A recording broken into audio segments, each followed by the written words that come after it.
In this video, we'll have a look at how you can import your data into Rhino and also how you can export data from Rhino. To import data, there's a whole variety of options. One example is contacts. So if you click on contacts, we have a list of all of our contacts, but you can click on the import. You can download a template file and you can upload the completed file. If you go to the help screen on our website, so underneath contacts, you'll see an option import your contacts, and there's a whole section on our website with video tutorials and instructions on how to import your contacts.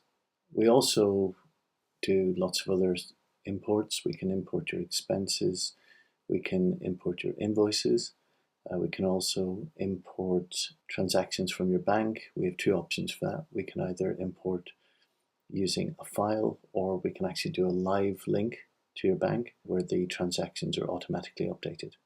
So if you go to any screen, for example, if we go to invoices, you'll see a filter up at the top. So you can select any date range. Clicking on the quick report button at the bottom of the screen will use the filters to extract the data into a report.